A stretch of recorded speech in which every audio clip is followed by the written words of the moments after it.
Hello, Patriots, praying citizens, and truth seekers. Today is Saturday, September 1st.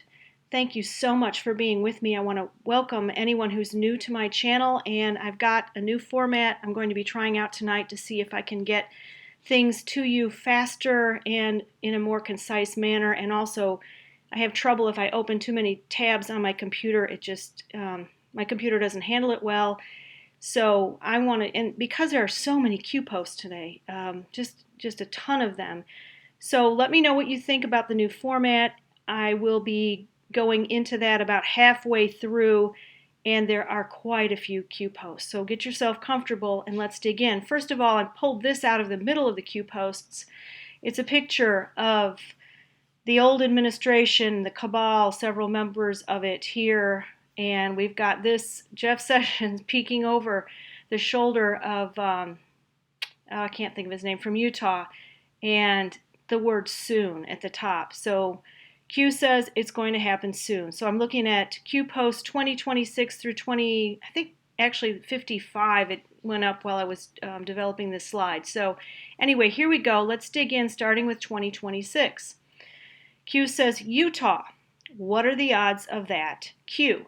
And we know that Utah is where John Huber is from. He is the U.S. attorney who is going to be prosecuting the crimes that Michael Horowitz, the Inspector General, comes up with on behalf of the Justice Department. And won't it be good to have a cleaned out Justice Department that can handle the flood and that can do a good job with it? And Trump has been appointing justices right and left. He has appointed many conservative justices at lower levels, which we know is so important because those are the people that eventually become Supreme Court justices. All right, so let's take a look at this, this slide here. So this is, I want you to note this, that the address for the URL has a gov1.info, which right away tells you that it's a phony site. Because if it's government, it's gov. Then whatever. So, and then look at the title, Domestic Surveillance Directorate. Okay, we don't call anything. That's a Soviet kind of a title. Defending our nation, securing the citizens. This is a parody site. And when we first saw this, many people didn't understand that fact, but you start reading it and you see some things that don't make a whole lot of sense, and so then you start thinking, what is this about? Like, for example, it's in a town called Bluffdale, like this is a bluff. Anyway, so Q posted this, and it is about the intelligence community comprehensive national cybersecurity initiative, the Utah Data Center, codenamed Bumblehive. All right, so we're going to look into that a little bit deeper with this, which is based on Q Post 2027. He says information comes in many forms. We have this from Kashmir Hill at Forbes. The definitive NSA parody site is actually informative. She says, when I was working on a story about how much information the NSA data center in Utah might actually hold, a colleague sent me a link to this site, and that's that directorate site I just showed you, suggesting that the NSA was actually pretty transparent about its plans in Bluffdale. The NSA.gov1.info site had maps and photos of the data center, an overview of the plan for the site, and a description of the equipment that would be used there, as well as links to relevant articles. While the site looks very much like the NSA's and much of the information, as gleaned from news articles, is accurate, it's a parody site that takes on the bureaucrasona of the fictional Domestic Surveillance Directorate. The surveillance strategy section raves about PRISM, giving the NSA important insights into targets, thoughts, and intentions. In a candid explanation about why your data is being collected, the site explains that it's thanks to top-secret Fourth Amendment exceptions allowed by the Foreign Intelligence Surveillance Court, or the FISA Court. The site's creator, who wishes to remain anonymous, is a master aggregator, finding incredible trivia by diving, for example, into funding spreadsheets. Blah, blah, blah. Okay, back to Q. Moving on to this one, this humongous post number 2028. He reposts something from the 30th, which is a list of articles saying that the QAnon conspiracy is very unpopular and Trump has historic unpopularity. Then he says, notice any similarities. And then he posts these links. Poll, 60% disapprove of Trump while clear majorities back Mueller and Sessions. He says, think polls yesterday, the Washington Post. What are the odds of that? Notice any similarities. And then a sample of others. From Politico, Trump approval rating poll, Washington Post, ABC. The Hill, Trump's disapproval rating soars in latest Washington Post, ABC poll. From CNBC, most Americans support Robert Mueller probe and AG Sessions poll. Then from Axios, poll, Jeff Sessions, Robert Mueller, Trump. Then another one from The Hill, blog, Briefing Room, poll, most Americans side with Sessions over Trump. Okay, and it's a whole list. And he says, do you believe in coincidences? All right, we're going to go up to the next one. 2030. 2 more prosecutors leave Mueller special counsel's office. One, a cybercrime expert. Spokesman says not due to political bias or wrongdoing. 2 more prosecutors leave Mueller special counsel. One specializing in cybercrimes. Per spokesperson, not due to political bias or wrongdoing. And this is an article from CNBC. Again, it's fake news. Whatever, it's a mirror. Whatever they say, just think of the opposite.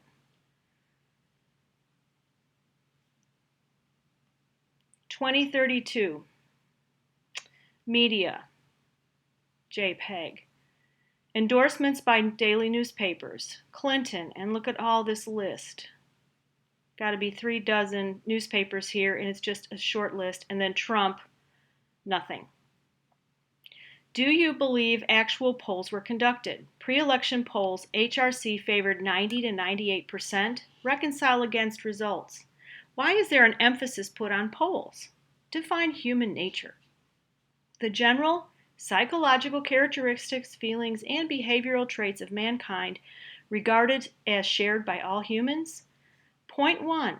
Fake news logic. If people believe the odds are hopeless, their candidate will win, ... do they still make the effort to vote?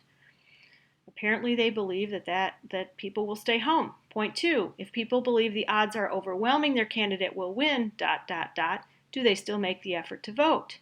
Does 1 cancel 2? Point 3. Fake news logic. If people believe the majority of people feel a certain way about something, do they go with the majority to feel accepted? If the majority of people believe something does that imply it must be right? Does this give rise to we are the majority mindset? Define echo chamber. A metaphorical description of a situation in which beliefs are amplified or reinforced by communication and repetition inside a closed system. Prior to new platforms, networks connecting people, ... did the old guard have full control? Did the old guard learn from this mistake, the 2016 election, and now tasking all new platforms or networks to censor? When you are awake, you can see clearly. Back in November of 2017, on the 2nd, I believe it was, Q posted one of his very first posts was, or hers, whoever this is, which said that Trump was going to be heavily censored by Twitter, possibly, and by others. And we see this happening. It hasn't happened with Trump yet, as far as the platforms are still posting, Twitter still posts whatever he says. But if you do the Google search results and you look for Trump, you're going to get a bunch of negative responses. So suggestion, use DuckDuckGo. It's not perfect, but it's better. All right, and then we have this, like clockwork. All right, I'm going to go to a slide for this. Okay, so this is Victoria Tensing. You remember there was some talk about her joining the Trump legal team. Her husband is Joe DeGeneva. So here is what, but they never joined Trump. Here, this is from the 31st, 8 a.m. She says, shame on the Justice Department. The Attorney General appointed Huber 9 months ago to look into Uranium One and FISA false application. Huber has not interviewed Orrs. Huber has not interviewed my client, Doug Campbell, the FBI undercover informant for Uranium One. And then she hashtag MAGA. Q says, emotions cloud judgment. Why is Huber being discussed now? What if the Texas congressman was not supposed to drop that name? Why is Huber being discussed now? Why is Huber all of a sudden being grouped into the anti-Sessions remove fire, ... nothing being done? Discussed by the right or left? Huber did not directly interview, insert name. Huber did not, ... Huber did not, ... Sessions did not. When will Sessions? Who does Huber work with specifically? Who investigates? Who prosecutes? Team of 470. Will Bruce Orr transcripts be released? Huber plus IG plus 470. This is the team investigating and prosecuting. Inside or outside of the D.C. swamp? How many members of Congress not seeking re-election? Speaker of the House not seeking re-election? How many senators have resigned or not seeking another term? How many senior FBI have been removed? How many senior DOJ have been removed? Nothing to see here. But then he says, I can't get down there. We should attack them head on in D.C. using a second special counsel. Emotions cloud judgment. Okay, and he says, like clockwork. And see, this is what all of that. Just put it on a slide to try and keep it easier to see. All right, and then this from Randy Quaid. I'm going to go to that in just a second. Both chambers, House and Senate, in session on Tuesday. Q. CNN is working frantically to find their source. Look hard, because it doesn't exist.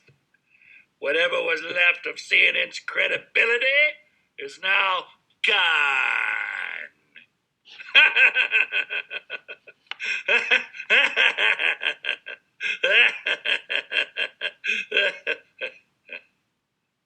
Now let me show you this, which is his biography, in case you don't know who he is. Randy Quaid, Academy Award nominated actor for his performance in The Last Detail. He has done a lot of work, Midnight Express, The Last Picture Show, Ice Harvest, Real Time, King Carlos and Goya's Ghosts. Anyway, just some trivia about him. And he is obviously a supporter of the president. Back to Q. All right. Then this about the bullet train project on track to blow through billions more dollars. Does this mean more fires? Paul and Nancy Pelosi Charitable Foundation. Okay, let's take a look at this California bullet train project. On track to blow through billions of more dollars, 11 years behind schedule and billions in the red. Cost taxpayers $3.1 million a day last year. New estimates of $100 billion according to the New York Times. That's a new estimate of what it's going to cost to build. Now let's take a look at this. I found this on, I don't even know if this was Reddit. I just Googled Nancy Pelosi and her foundation and kept going down through the results. So I'll just read through this. There has been a considerable research done by others into Goat Hill Pizza in San Francisco, which is owned by Nancy Pelosi and found to be a front company for money through the Panama Papers. Goat Hill Pizza has some extremely disturbing images that focus on occult imagery. Steam It post from 11 months ago about Goat Hill Pizza and the front company. I was advised there is or will be news breaking regarding Nancy Pelosi offshore accounts, etc., and given information to research another foundation that has quietly remained silent, the Paul and Nancy Pelosi Foundation. There's a picture of them with,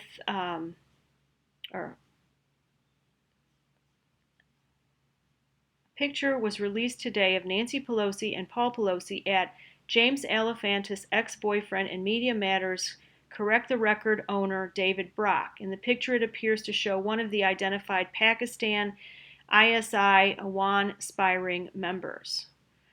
We have already confirmed in emails as well as Capitol Police investigations that Nancy Pelosi has given Imran Awan her passwords for her house email accounts, her iPad, etc., along with Debbie Wasserman Schultz. There have been terabytes of information stolen from these confidential and classified systems and moved to off-site servers linked to the DNC and out of the country in Pakistan.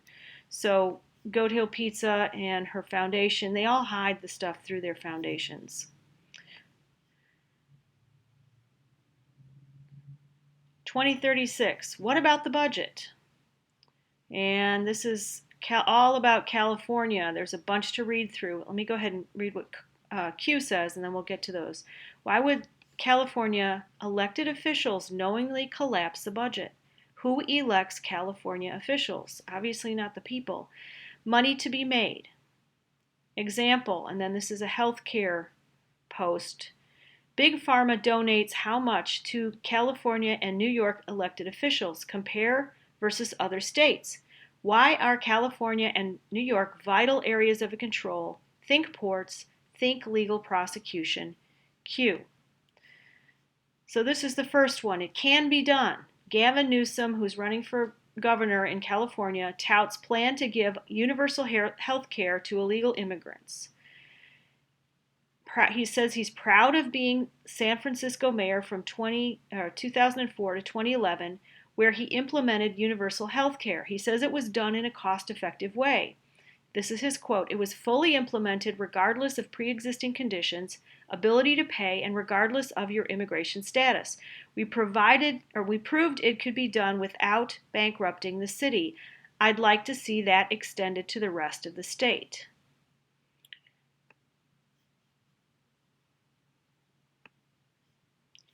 This one is about the DMV in California, which allows illegals to vote. Okay, so this guy is his name is Jim Brulte. He is the chairman of the GOP in California. And he basically says there's proof that changes at the DMV make it easier for undocumented workers to get a driver's license and vote. The DMV fired back, and they said the new motor voter program will automatically register customers to vote, if eligible, during driver's license, ID card, or change of address transactions. A customer can choose to opt out of the process. Undocumented Californians are not eligible to register to vote, and DMV has programming measures to prevent that from occurring. But he says that if they don't, when they're making these changes, or they're changing address or whatever, if they don't opt out and the systems aren't 100% foolproof, we have some evidence of people who are here illegally who have not opted out and are registered to vote. And our field people have picked up some of that. He says if illegals who are allowed to get a driver's license don't opt out of the program willingly, in other words, take an extra step and opt out, and they're honest, then they are automatically registered to vote. 1 million illegals in California have driver's licenses. Okay, so that's, that happened in New Jersey too. I remember reporting on that. I mean, who knows how many other states do likewise. And then this is talking about the health care, how American citizens finance $18.5 billion in health care for unauthorized immigrants or illegals. And this is, I think this is Forbes, yeah.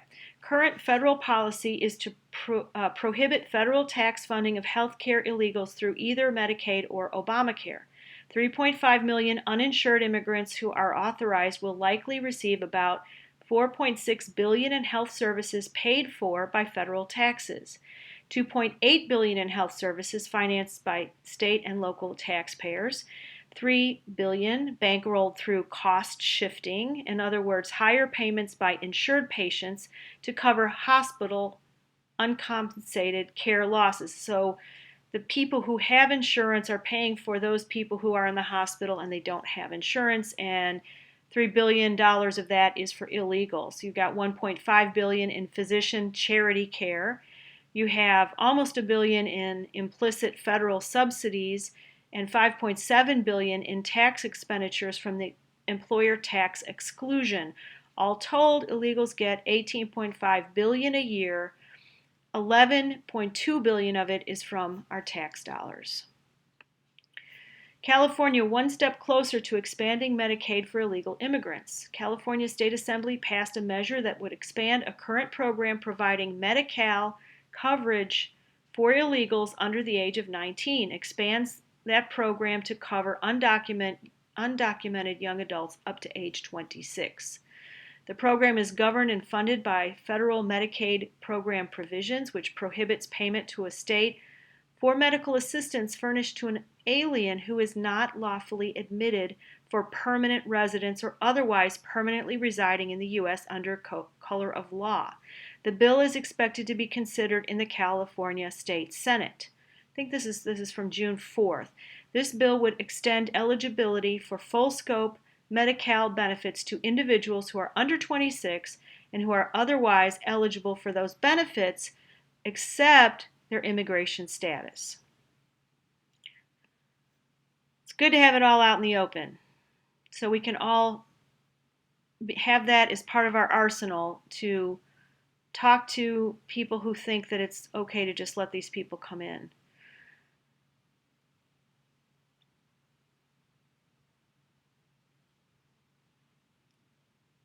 Q adds on to that and says, your vote counts. We will do our job to protect the vote. Will you do yours? Fight, fight, fight. Now remember, think ports, think legal protection, and the three areas of particular interest, California and New York. Okay, 2038. The flag. Where we go one, we go all, we the people, from sea to shining sea, let freedom ring, patriots, it's your time. If America falls, the world falls. United we stand, God bless you all. Q, the whole Q group. Then this from Judicial Watch, breaking. In response to Judicial Watch's Foia lawsuit, which is the Freedom of Information Act, which their government is supposed to turn over records that are not classified, or if they are, they redact whatever portions, and Judicial Watch does nothing but file lawsuits because they will not give the information over.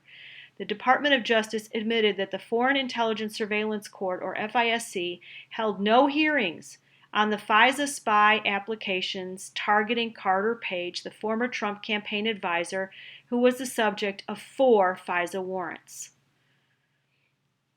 This Anon says, where are the judges? They were comped too? Okay, and then Q says that this particular story is big, big, big. Then 2040, which is this basically the same thing. It's a Trump tweets. He says, Orr told the FBI the fake dossier, wasn't true. It was a lie, and the FBI was determined to use it anyway to damage Trump and to perpetuate a fraud on the court to spy on the Trump campaign. This is a fraud on the court. The Chief Justice of the U.S. Supreme Court is in charge of the FISA court. He should direct the president or the presiding judge, Rosemary Collyer, to hold a hearing. Haul all of these people from the DOJ and FBI in there, and if she finds there were crimes committed, and there should be a criminal referral by her. That's from Greg Jarrett, who's a legal analyst on Fox. And then, again, this is the same Judicial Watch, and Q, now he adds another big in there. It's 5 bigs. Let's watch something here, which is this first link. You mean FISA? Yeah, there's just big-ass rubber stamp, dude. Okay, that's from a movie, and I can't remember what the movie is. Let's see if it tells me. Oh, it's from Snowden 2016. So that's pretty, yeah, that seems like that's pretty much what's happened. It's just a rubber stamp. Now, the next one is this, and there's a couple embedded in here. There's a letter from the Honorable Rosemary M. Collier, presiding judge of the Intelligence Surveillance Court, dated February 15th of 2018. And it's her letter to Devin Nunes. She says, "Dear Chairman Nunes, I write in response to your letter of February 7th, in which you request that the Foreign Intelligence Surveillance Court confirmed whether transcripts of relevant FISC hearings associated with matters described in the letter exist, and if so, provide copies to you." Then she goes on to say, before 2018, the court had never received a request from Congress for documents related to any specific FISA application. Thus, your requests and others I have recently received from Congress present novel and significant questions.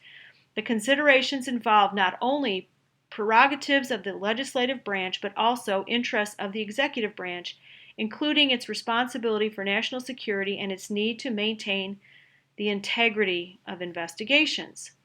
While this analysis is underway, you may note that the Department of Justice possesses or can easily obtain the same responsive information the court might possess, and because of separation of power considerations, it is better positioned than the court to respond quickly. We have previously made clear to the Department, both formally and informally, that we do not object to any decision by the executive branch to convey to Congress any such information. We have asked the executive branch to keep us informed regarding any information concerning the FISC that it provides to Congress. If you choose to present your request to the executive branch, we likewise request that you will kindly let us know. And then she goes on to make comments, we appreciate you, blah, blah, blah. Okay. Then this. Devin Nunes grappled over inviting Chief Justice Roberts to testify. House Intelligence Committee Chairman Nunes said Wednesday the panel has mulled over the idea of inviting Chief Justice John Roberts to testify before Congress as a part of his committee's investigation into the FISA courts. In an interview with radio host Hugh Hewitt, Nunes was asked if he spoke with Roberts over his findings of intelligence abuse by the Justice Department and FBI during the 2016 campaign. And he said, "This is something that we grappled with. Why? As Chief Justice, Roberts appoints FISA court judges."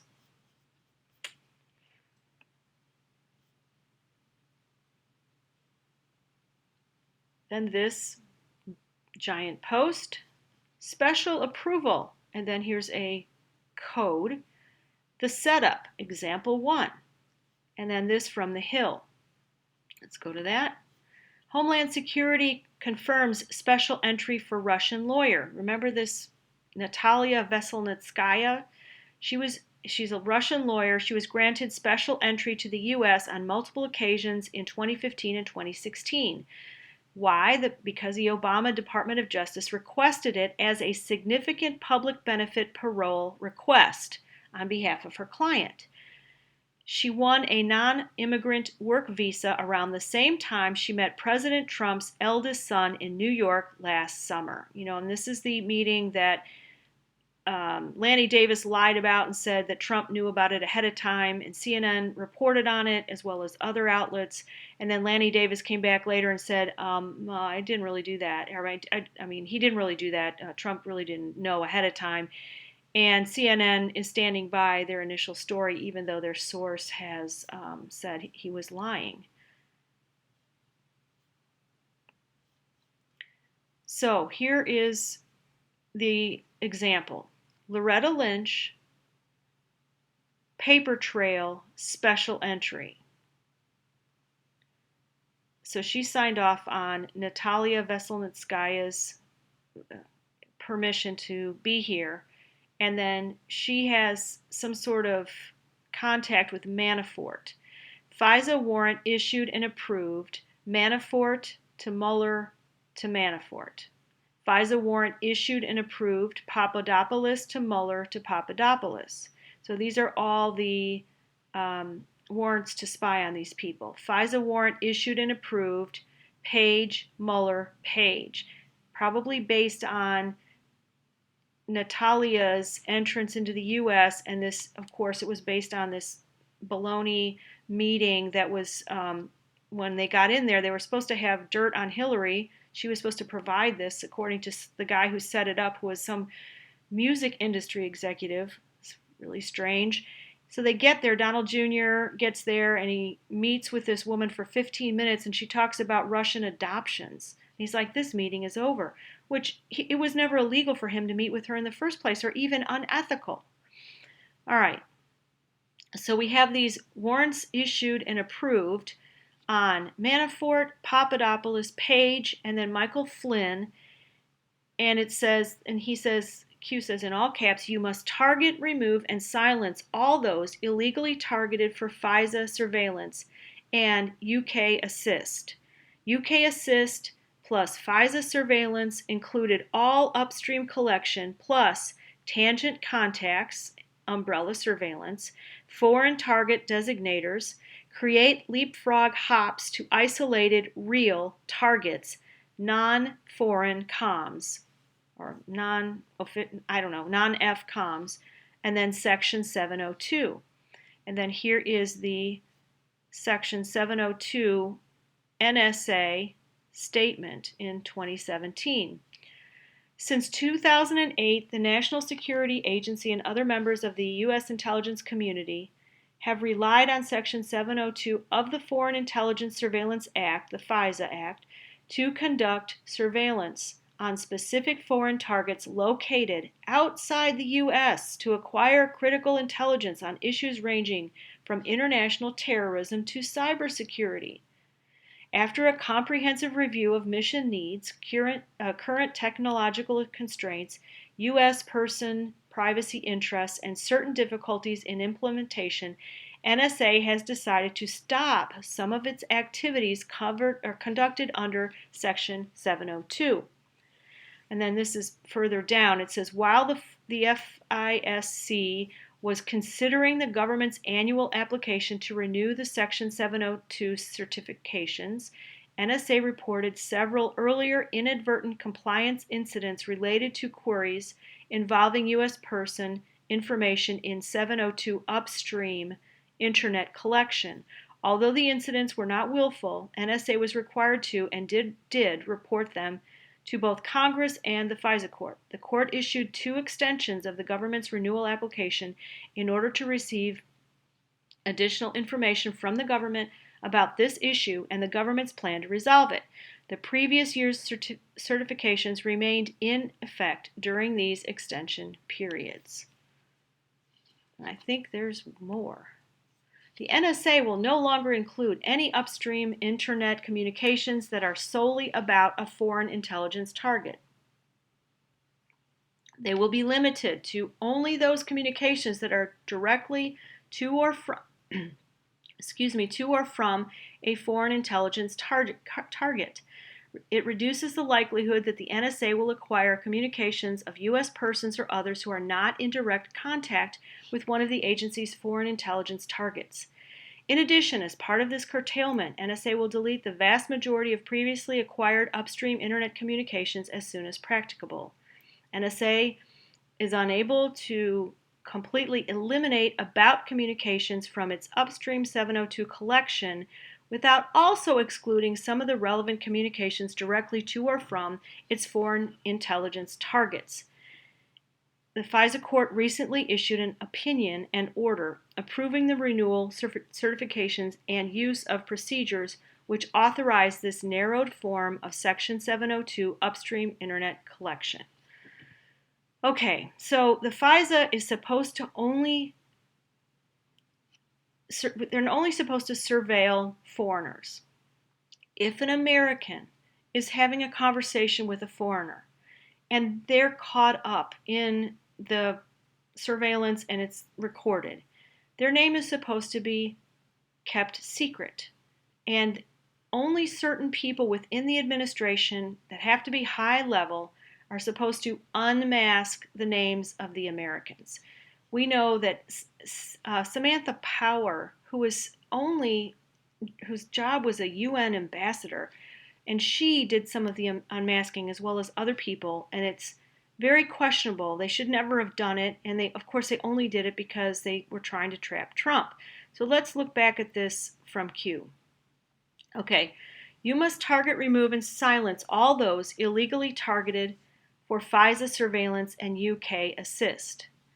UK assist plus FISA surveillance included all upstream collection and tangent contacts. It is umbrella surveillance. It was not supposed to be like that. Foreign target designators create leapfrog hops to isolated real targets, non-foreign communications. Okay? So, for example, let's take Papadopoulos. Papadopoulos talks to X. X talks to Y. Y talks to Z. P, X, Y, Z equals bulk data collection umbrella. UK assist allows for normal FISA law deconstruction.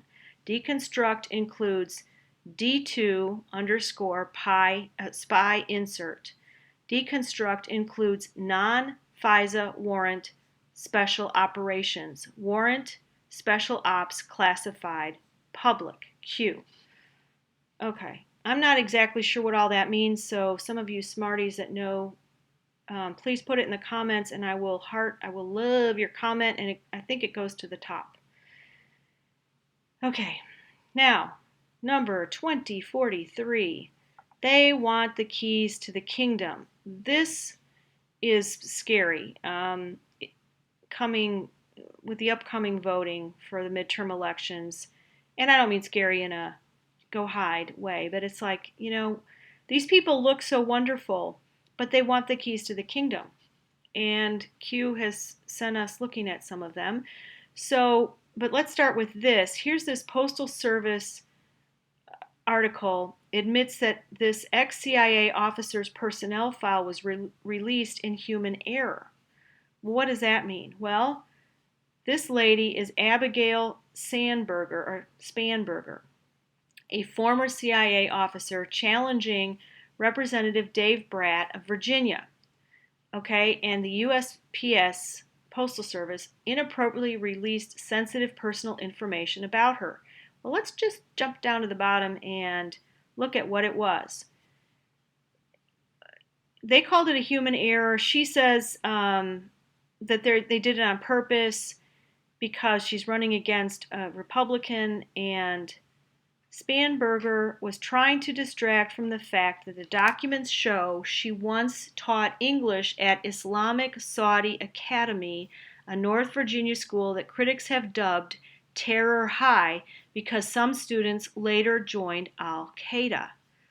All right, so some of the other stuff about her, this was only a small number of additional requests for information from personnel files were improperly processed. Well, they say other people's information might have slipped through the cracks and gotten out there. And they're calling it human error. She says it's Republicans attacking her. Then we have the Washington Post talking about ex-CIA officers running for Congress as Democrats. And, as far as Spanberger goes, maybe she's up and up, but, I think her background bears looking into, and maybe that wasn't going to come out. I don't know. I mean, I don't think anybody's personal information should be out there, but who knows? I think we have to dig deeper to find out what really happened. So this is from the Post, ex-CIA officers running for Congress. So we have Abigail Spanberger, we just looked at. We have Alyssa Slotkin, 41, fluent in Arabic, recruited by the CIA and served in Iraq. She was the director for Iraq policy for the NSC under Obama. She's challenging Republican Representative Mike Bishop in Michigan. Jeff Beals, 40, who was 4 years as a CIA intel officer. He's challenging Representative John Faso in New York, and Pat Ryan, who's also challenging Faso. He had background in Army intelligence, and then a woman named Gina Ortiz Jones in Texas, challenging a Republican. And here's the picture that I put at the very beginning. Obama and his cadre, and Orrin Hatch, that's his name, couldn't think of it earlier, and Jeff Sessions looking over his back, and the word is soon. Yeah, we're going to get you guys soon. Okay, now, I broke this one up into a bunch of slides because I felt like it was hard to keep track of. So let's look at this first one. We'll look at this in a second. This is simplified. Just think of this: Alice in Wonderland, Hillary, and Saudi Arabia. References: Hillary Clinton in Wonderland by Lewis Carroll, Saudi Arabia, The Bloody Wonderland. It's from November 4th. And then, but, ... how could we know? And then this Foia state.gov search results. Here, forward, Israeli elections and a little TL. Timeline? I don't know what TL stands for. From Marty Tory to Hillary again on her unsecured, illegal private server. Date, Wednesday, 11th of February 2009. And he says, Madam Alice, not surprising that media going crazy with those elections and pointing to uncertainties instead of opportunities. Back to the basic of common sense. Goal is peace.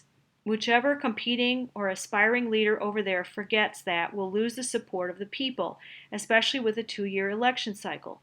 Both sides tired of dying. You picked a heck of a time to be Secretary of State. I still think the higher office awaits you. And then he says, what you're doing all over the planet, or all the best in what you're doing all over the planet. And you see all this is redacted. Hatter. Okay. And then Q says, how could we know all of this stuff? Well, it's this. Virtual reading room documents search results from the U.S. Department of State, the Freedom of Information Act. Then we have a Donald Trump Twitter update. The ABC Washington Post poll was by far the least accurate one 2 weeks out from the 2016 election. I call it a suppression poll, but by election day they brought us out of shame to about even. They will never learn. This is from yesterday. And Q says, do you believe in coincidences? Enjoy the show. Okay, then another from Saudi Arabia. I'm not going to go back and reread the post like he suggests, just because this is going to be a very long video. If I have time, I will do it in another video. But anyway, I think we pretty much get the idea here. So this is from the 15th of August, and these are all the countries that are access closed or pending. Saudi Arabia, access closed. Epstein Island, that is where Jeffrey Epstein, it was called Little St. James Island, where he was doing all of his nefarious activities with young people of a sexual nature. Haiti, access closed. North Korea, access closed. China, access closed. Russia, access closed. Cuba, access closed. Sudan, access pending. Government, Saudi Arabia, U.S. push. Syria, access pending. Government. Yemen, access pending. Government. Saudi Arabia, U.S. push. Libya, access pending. Main port closed, limited. Somalia, access pending. Saudi Arabia, U.S. push. Is this human trafficking? That would be my guess. HRC equals Alice. SA equals Wonderland. Who are the white rabbits?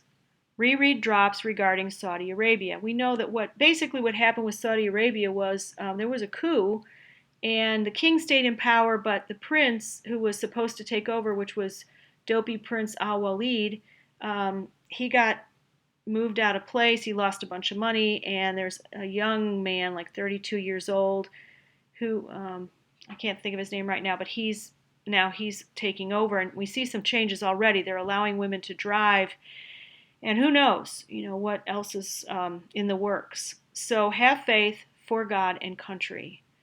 And if all of this is happening and it's regarding the trafficking of people, that is very good news. Okay, then the next one is 2049. He posts several articles. We're going to look at those. And he says, Saudi Arabia was a priority. We wish this was a dream. Okay, and here are some very sad statistics. This is from a group called the Independent Women's Forum from May of 2008, Saudi migrant workers subject to abuse. The president recently challenged Saudi Arabia to release more oil. The U.S. and international community should also pressure Saudi Arabia to improve their human rights record, in particular their treatment of women and migrant workers. According to Human Rights Watch, Saudi Arabia employs approximately 8 million migrant workers. Foreign workers come to Saudi Arabia to earn money, to send back to their families, and to escape poverty. Okay, and then we have this, which is, I just pulled out some of the facts. So, unfortunately, because they allow them to work there, they're at the mercy of their employees who can withhold their passport and other legal documentation and prevent them from leaving their jobs. Some workers are even denied their earnings and subject to harsh conditions unspecified in their contract. Use your imagination on that. Female domestic workers have particular challenges and are vulnerable to exploitation. Some are forced to live in complete isolation and forbidden to leave the home in which they work. In addition to being overworked and underpaid, female migrant workers also face the risk of enduring physical and sexual abuse at the hands of their employers. Even when abuse is reported by foreign workers, it's extremely rare for Saudi employers to be prosecuted. Then this is from the Department of State. Let's see. Saudi Arabia Tier 2 watch list from 2015. It's a destination country for men and women subject to forced labor and forced prostitution. It's really sad. It's one of the largest employers of domestic workers in the world. And think about that if it's all the kind of thing that I don't like to mention because it gets me, my videos suppressed on YouTube. Saudi Arabia has a serious child marriage problem. It's emblematic of the nation's struggle between modernity and traditional Islam. But the lives of thousands of little girls are being destroyed as the Saudi government ponderously debates a solution. Child marriage has been acceptable, even encouraged, in many Islamic states since the religion was born.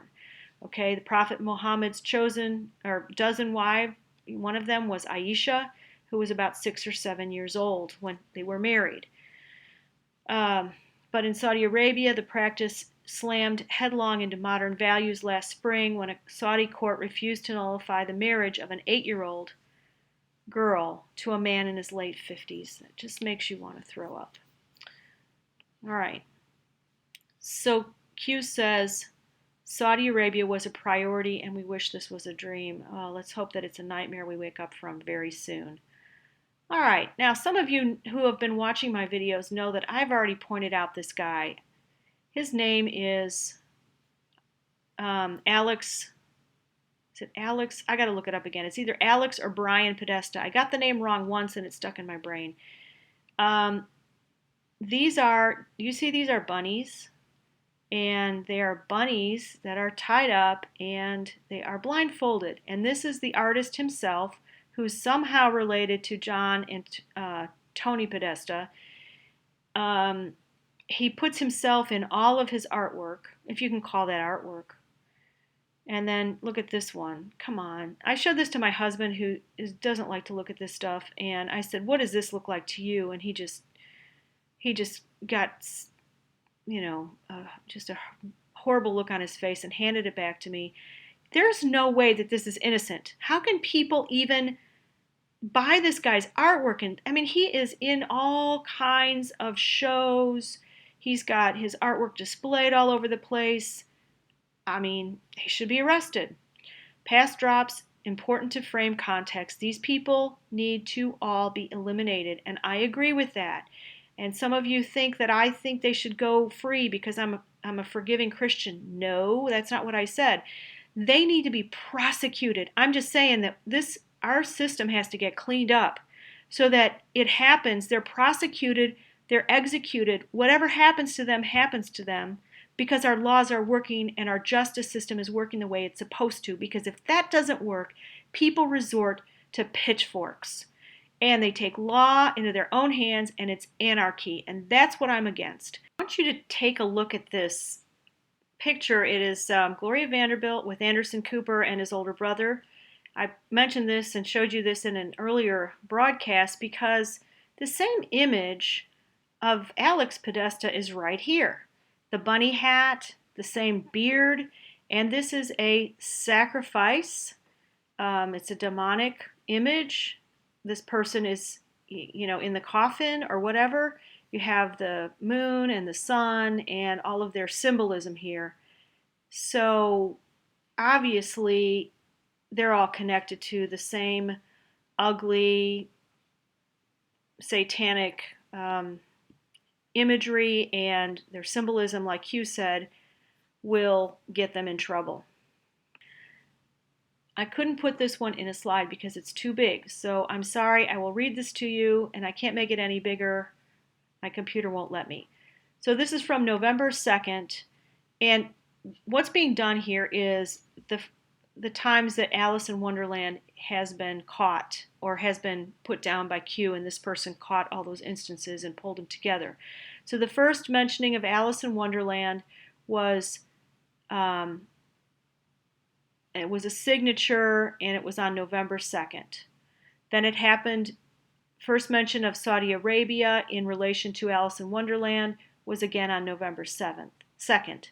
And then the next crumb was on, again, the 2nd. So all of these, Alice and Wonderland, and they're talking about Saudi Arabia. Then we have 8 crumbs with the Alice in Wonderland signature later. 1, Q equals Alice. Q went down the rabbit hole, learned what the enemies of we the people were and are planning, and is divulging what was found. Number 2, Alice in Wonderland. Q is distinguishing the signature from Q equals Alice as having different meanings. Alice and Wonderland is different from Q equals Alice. Next crumb with the A and W signature. This is a piece of an image that says the strongest weapon is in the United States is a patriotic American. And then he repeats this, which we talked about earlier, Alice and Wonderland, Alice Lewis Carroll, the Bloody Wonderland, the first hint of the meaning of Alice in Wonderland. Then next crumb with the Alice in Wonderland signature was on November 4th, clarification of the hint of the meaning, which is the Bloody Wonderland. Let's start with Alice in Wonderland, Hillary Clinton in Wonderland by Lewis Carroll. Then the next one on the 4th says, Q states the meaning of Alice in Wonderland, Hillary Clinton and Saudi Arabia. Simplified. And then we also heard that just now, too, with the newer post. This one is from November 4th. Simplified, Alice and Wonderland, Hillary and Saudi Arabia. Then this last one. Q used the signature of Alice in Wonderland to signal the events of President Trump going to Saudi Arabia to reset the alliance and relationship with Saudi Arabia formed under Hillary Clinton and Barack Obama and the high levels of corruption associated with it. That was number 2050. 2051 is this. I'm not going to play it because it's just it's great. It's a military video it's called The Leader, U.S. Armed Forces, published on the Military Channel November 19th, 2017. The link is there if you want to look at it.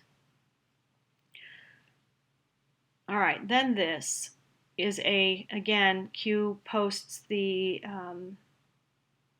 email that Judicial Watch published It's titled Election Day Frenzy. It's from Marty Tory to Hillary.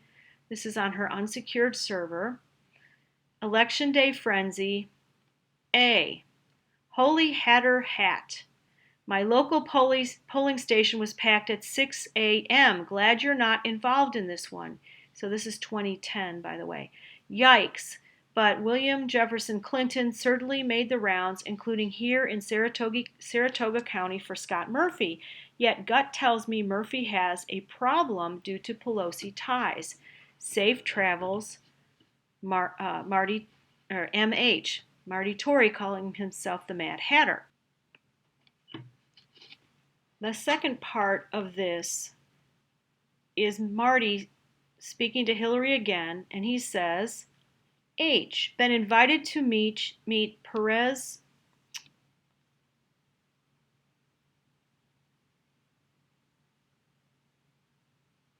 The second part of this is where Marty says, H, been invited to meet Pervez Musharraf on November 6th in New York City. Invited by a friend, Joseph Rutigliano, who you met at my wedding. Joseph is a rail and commercial real estate guy, as was with us in the 07 and 08 effort, and is friends with Musharraf's U.S. cousin Mahmoud, so meeting will be small group. You know Musharraf's goal and have heard he just got back from Texas meeting with W.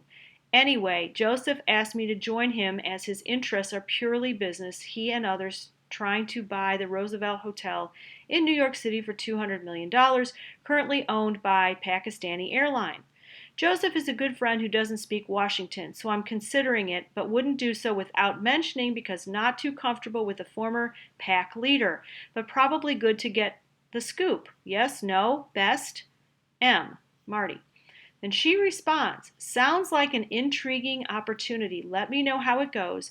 And I hope you and Chris enjoy your time in the land of Alice and the MH. Mad Hatter, all the best from Hanoi, H. And he repeats this line, and I hope you and Chris enjoy your time in the land of Alice and the Mad Hatter, all the best from Hanoi, H. Nothing to see here. Okay, and then finally, this.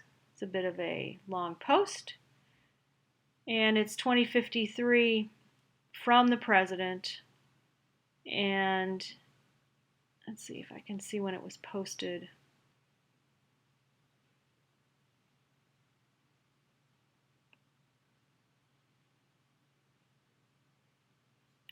Presidential Proclamation on National Preparedness Month, and it was issued on the 31st. National Preparedness Month is a time to focus our attention on the importance of preparing our families, homes, businesses, and communities for disasters that threaten our lives, property, and homeland. During this time, we also honor the brave men and women who selflessly respond to crises and disasters, rendering aid to those in need. These first responders, who work tirelessly to safeguard our nation and protect its citizens, deserve our utmost gratitude and appreciation. Okay, so he talks here about the disasters in California, the wildfires, and those in Oregon, Colorado. And then he says, in spite of tremendous challenges, the resilience of the American people continues to prevail. Tragedies are somber reminders that preparedness is a shared responsibility and that it is critical to maintain readiness. And then he talks about signing up for alerts on your mobile devices, having a supply kit, setting aside emergency savings, maintaining adequate insurance policy for your home and business, and then other steps. He says, this month, I encourage all Americans to take the opportunity to ensure they have an emergency response plan in place and ready to be properly executed. Emergencies and disasters test the resilience and strength of families, communities, and our nation. It is impossible to avoid every challenge and threat, but we can stand and must prepare for them. By doing so, we can help protect our communities and save lives. So it's September 2018 as National Preparedness Month, and it's signed by Donald J. Trump. Now this final, oh, missed one.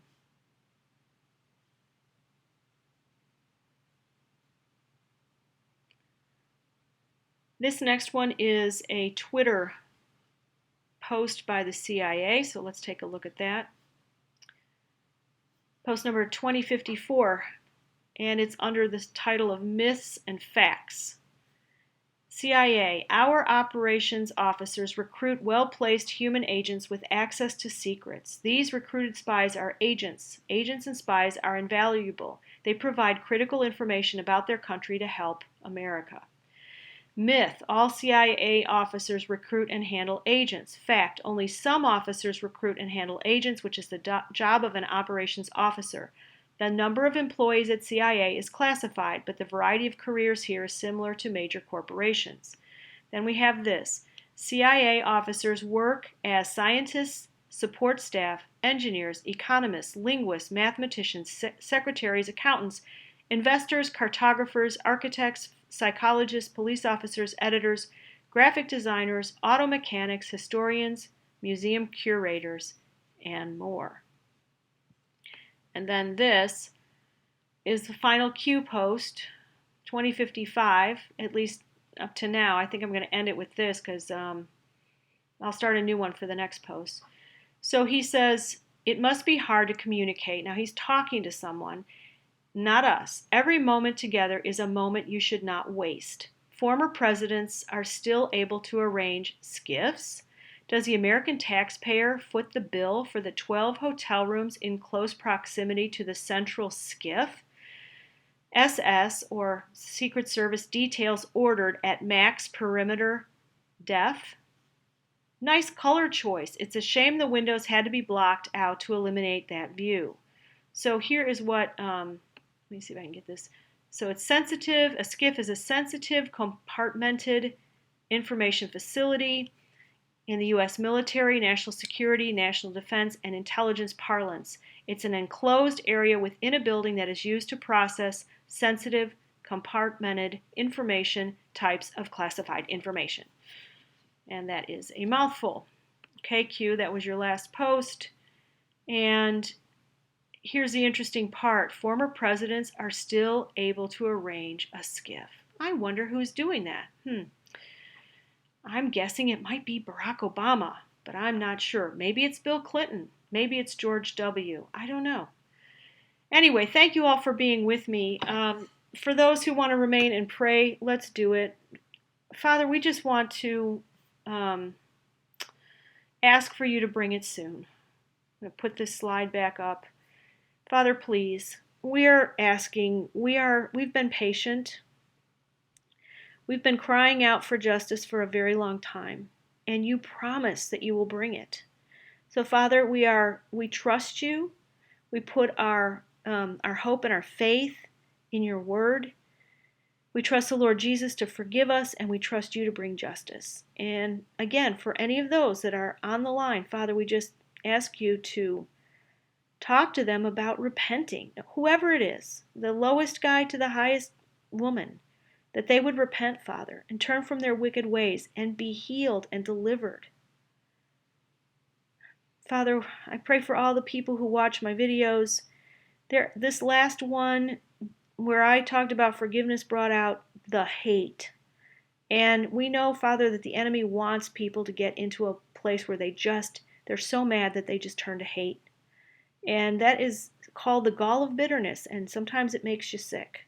So I just pray for people, Father, for those that watch these videos, that your peace and your spirit would speak to them. And for those of us that are occupying until Jesus comes, Father, give us strength. Help us to continue to do our work for you without becoming weary. Be not weary in well-doing. I thank you again, Father, for all those who are here with me, and I ask you to bless their week. In Jesus' name, amen.